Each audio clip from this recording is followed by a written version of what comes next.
तो भाई मोदी जी का जो अभी स्टेट विज़िट था, ऑफिशियल स्टेट विज़िट यूएस में, उससे कई सारी अनाउंसमेंट्स निकल के आई हैं हमारे सामने। और ये जो अनाउंसमेंट्स हैं ये इंडिया के लिए बहुत रेलेवेंट है इस समय। सिर्फ इंडिया के लिए नहीं, यूएस के लिए भी बहुत रेलेवेंट है। तो आज की वीडियो में इन्हीं कुछ अनाउंसमेंट्स के बारे में बात करेंगे। तो सबसे पहला अनाउंसमेंट है कि जनरल इलेक्ट्रिक, जो यूएस की एक बहुत बड़ी मल्टीनेशनल कॉरपोरेशन है, वो और इंडिया की हिंदुस्तान एरोनॉटिक्स, ये दोनों मिल के इंडिया के अंदर जेट इंजन्स प्रोड्यूस करेंगे। अब ये जो पॉइंट है बहुत इम्पॉर्टेंट है। क्यों? सबसे पहले तो जो यूएस है वो इतनी आसानी से मिलिट्री टेक्नोलॉजी जो है उसको एक्सपोर्ट नहीं करता है। मतलब जो यूएस जो भी टेक्नोलॉजी बनाता है उसको बेचता तो है वो, लेकिन वो टेक्नोलॉजी डेवलप कैसे होती है उसके जो सीक्रेट्स हैं और वो बनाने का जो प्रोसेस है उसको एक्सपोर्ट नहीं करता है। मतलब किसी भी कंट्री के साथ मिलके, मतलब ज़्यादातर वो इतनी आसानी से किसी भी कंट्री के साथ मिलके मिलिट्री टेक्नोलॉजी नहीं बनाता है यूएस। पहला तो ये है। दूसरा, इसी में ही पूरे वर्ल्ड में कुछ गिने चुने 2 से 3 कंट्रीज़ हैं अभी तक जो फाइटर जेट इंजन्स जो है वो बनाती हैं। अब उसमें इंडिया भी शामिल होने जा रहा है। आप इस बात को समझो कि इंडिया ने जो टेक्नोलॉजी है वो ख़रीदी नहीं है। हम कह रहे हैं कि आप हमारे पास आओ, हम दोनों मिल के टेक्नोलॉजी बनाएंगे ताकि हम भी सीखें। तो ये इंडिया का लर्नर्स माइंडसेट है कि हमें जो है टेक्नोलॉजी ख़रीदनी नहीं है, उससे हमें आज तो फ़ायदा होगा लेकिन फ्यूचर में क्या फ़ायदा होगा। लेकिन अगर हम दोनों मिल के बनाएं तो हम क्या कर सकते हैं। सबसे पहले तो हम जो है अपने लिए भी जेट इंजन्स बना सकते हैं। हो सकता है बाद में हमें यूएस की भी ज़रूरत ना पड़े, हम खुद ही इंजन्स बना ले। फिर अगर इंडिया बाद में और इसमें ग्रोथ करे तो हम जो ये जेट इंजन्स हैं इनको एक्सपोर्ट भी कर सकते हैं दूसरी कंट्रीज़ को। तो सबसे पहला तो मेजर पॉइंट यही है कि यूएस की जीई, जनरल इलेक्ट्रिक और इंडिया का हिंदुस्तान एरोनॉटिक्स के बीच में मेमोरेंडम ऑफ अंडरस्टैंडिंग जो है वो साइन हो चुका है फाइटर जेट इंजन्स बनाने के लिए। ये मेजर अनाउंसमेंट है। दूसरा है, हम यूएस से general Atomics 30 MQ-9B predator drones खरीद रहे हैं।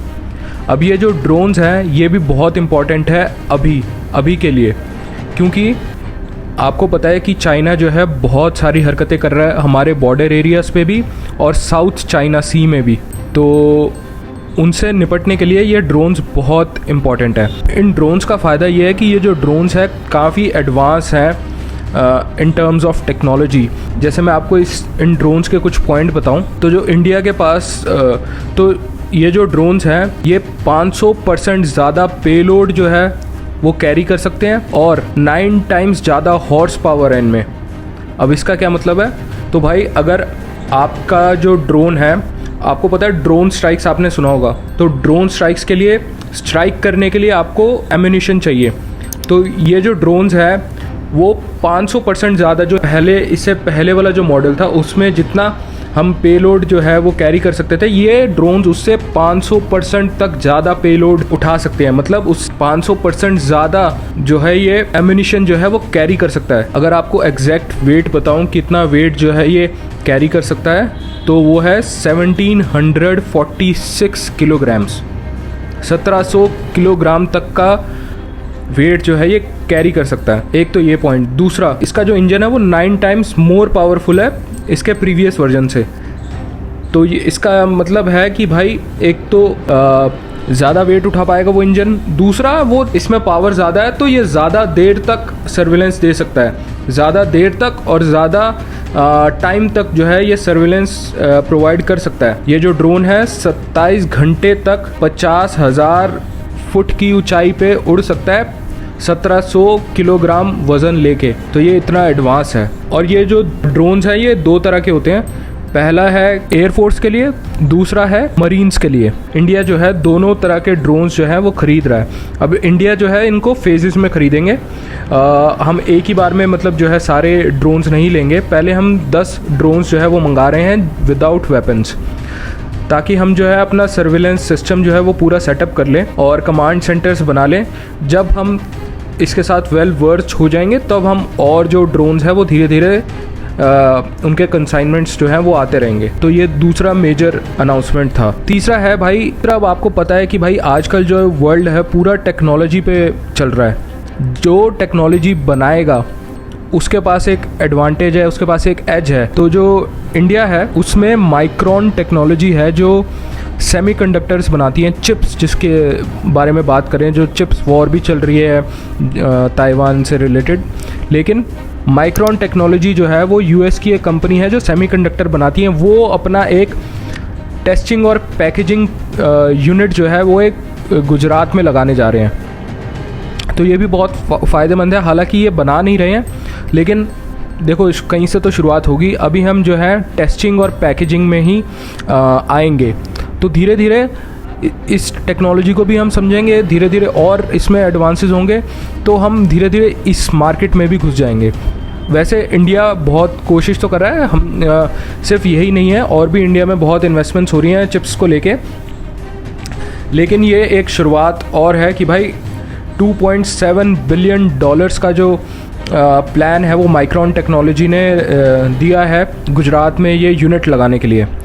और इससे रिलेटेड $1.34 बिलियन इंडिया ने भी जो है, इंडियन गवर्नमेंट ने ग्रांट भी दिए हैं। तो ये भी बहुत इंपॉर्टेंट है, क्योंकि भाई आजकल जो वॉर्स है वो देखो ऑन फुट से ज़्यादा टेक्नोलॉजी वॉर है, बायो वॉर है।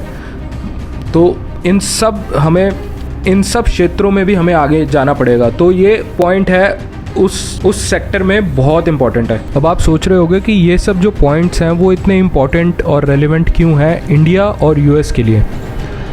सबसे पहले तो भाई देखो, यूएस को चाइना का ऑल्टरनेटिव चाहिए। यूएस चाइना को सुपर पावर नहीं बनने देना चाहता, तो उसका ऑल्टरनेटिव यूएस को चाहिए। और इंडिया को डेवलप्ड नेशन बनना है। दूसरा, इंडिया और चाइना का भी डिस्प्यूट है बॉर्डर एरियाज़ पे।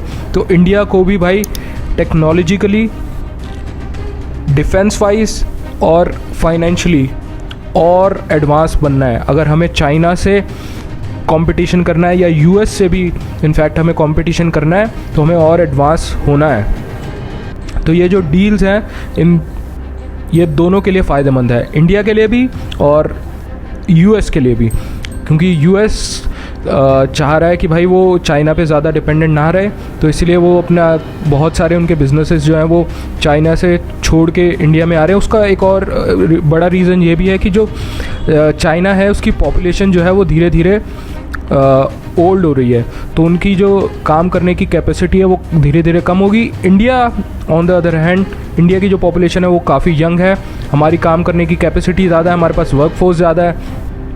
तो दोनों का जो काम है वो हो रहा है। लेकिन हमें इससे ये भी सीखना है कि अभी तो हम यूएस के साथ मिलके काम कर रहे हैं, लेकिन हमें ये कोशिश करनी है कि हम आत्मनिर्भर बने। जो मोदी जी ने बोला था आत्मनिर्भर, हम सारे बिजनेस खुद करें, हम टेक्नोलॉजी बनाएं, फाइनेंशियली इंडिपेंडेंट हो, ताकि हमें किसी की ज़रूरत ना हो। वैसे ऐसा होता नहीं है, वर्ल्ड इज़ इंटरडिपेंडेंट, सबको सबकी ज़रूरत होती है। लेकिन हम चाहते हैं कि एज हमारे पास हो, एज किसी और के पास ना हो कि वो हमें डील दे रहा है या नहीं दे रहा है, वो कोई हमें इन्वेस्टमेंट कर रहा है या नहीं कर रहा है, एज हमारे पास होनी चाहिए। तो ये थी आज की वीडियो। अच्छी लगी हो तो प्लीज़ लाइक करना। Thanks for watching.